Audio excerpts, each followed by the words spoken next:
बिस्मिल्लाहिर्रहमानिर्रहीम। अस्सलाम वालेकुम। अहम खबरों और तजज़िये के साथ मैं तवक्कुल हुसैन और आप देख रहे हैं मेरा यूट्यूब चैनल।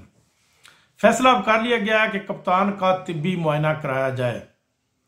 दूसरी खबर यह है कि नवाज शरीफ को अब ये मालूम हो चुका है कि मैं वज़ारत उज़्मा की दौड़ से बहुत ही पीछे रह गया हूँ। तीसरी ये है कि अब पंजाब, सिंध, सरहद और बलूचिस्तान से मज़ीद और गिरफ्तारियाँ होंगी और वो गिरफ्तारियाँ ऐसी होगी कि जिससे आपको पता चलेगा कि ये तो बहुत ही तगड़े लोग हैं जिनको हाथ डाला गया है।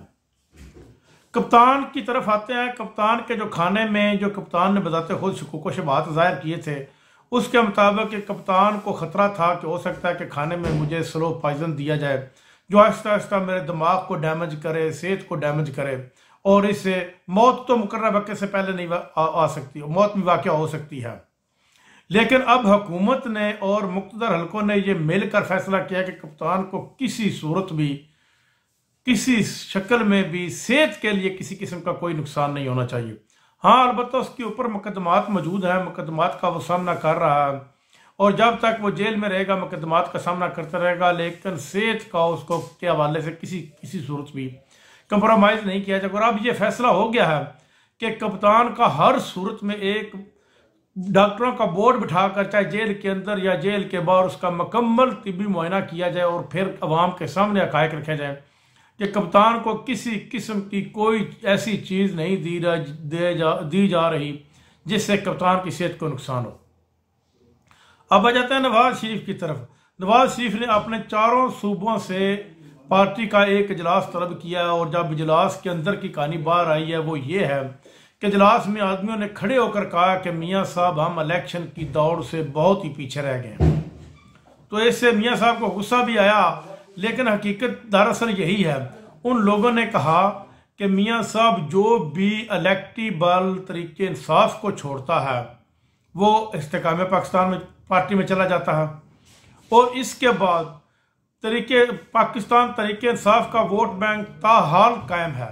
1% भी उसमें कमी नहीं हुई, चाहे स्कूलों में जाएं, कॉलेजों में जाएं, यूनिवर्सिटियों में जाएं, जहां भी जाएं, तरीके इंसाफ के वोट बैंक में दिन ब दिन इजाफा हो रहा है, बल्कि कमी नहीं हो रही। और साथ ही साथ जो पीपल्स पार्टी है वो सिंध में मजबूत है, उसने अपने गढ़ सिंध को मजबूत कर लिया है और उसके अलावा पीपल्स पार्टी ने अपने तोपों का रुख नून लीग की तरफ भी कर दिया है कि ये जो 16 महीने की हुकूमत, हम तो बैकडोर थे, पीछे बैठकर हुकूमत करते थे, हमारे पास तो वजारतें भी वो थी जिनका कोई असर और सूख नहीं थी। खास वजारतें भी नून लीग के पास थी, वजारत उज़्मा भी नून लीग के पास थी। ये महंगाई, ये लाकानूनियत, ये बेरोजगारी, सब की जिम्मेदार जो है वो नून लीग है। आप अंदाजा करें कि नवाज शरीफ के आने से पहले 40 रुपये पेट्रोल सस्ता हुआ और 35 रुपये महंगा हो गया। ये एक ड्रामा खेला गया था कौम के साथ कि नवाज शरीफ आएगा, कौम को पता चलेगा कि नवाज शरीफ के आने से महंगाई ख़त्म हो रही है, चीज़ें सस्ती हो रही हैं। लेकिन जो ही नवाज शरीफ पहुंच गया और जलसा ख़त्म हो गया, जलसा कामयाब ना हो सका और अब महंगाई उसी तरह बढ़ रही है जिस तरह पहले इसी तरह से बढ़ रही थी, क्योंकि ये महंगाई के जो मुआहदे हैं वो नून लीग अपने दौर 16 महीनों के दौर में वो करके गई है।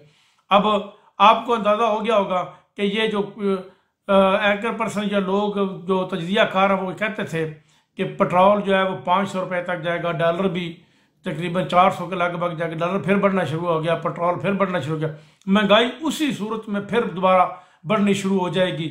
ये कहाँ हर चीज़ सस्ती होगी, ये सब अवाम के साथ झूठ बोला गया और गेम खेली गई। लेकिन अब इनको जो जलसे में बात हुई उससे पता चल गया कि अगर हम अवाम में जलसे करते हैं तो फिर भी अवाम हमारे साथ नहीं।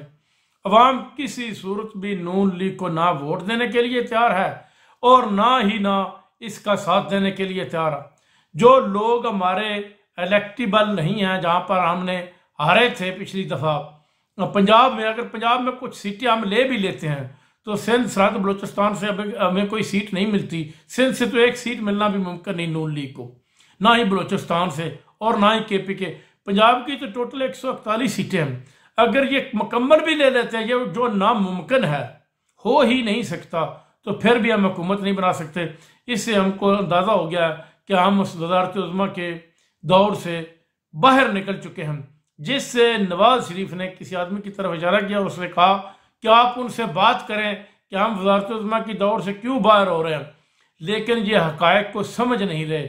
अब इनको हक़ाइक़ को समझना पड़ेगा कि अब ये दौर 2010 का नहीं है, ये 30वीं सदी की 2030 का दौर चल रहा है, दहाई चल रही है, 2030 की दहाई चल रही है। इसमें हर आदमी के पास सोशल मीडिया का दौर है, हर आदमी के पास स्मार्टफोन है, जिससे वो पूरी दुनिया और ख़ास तौर पर पाकिस्तान की खबरों को देख रहा है। अब तक के लिए इतना ही। अपना ख्याल रखिएगा। अगले ब्लॉग तक इजाज़त चाहिए। अल्लाह हाफ़िज़।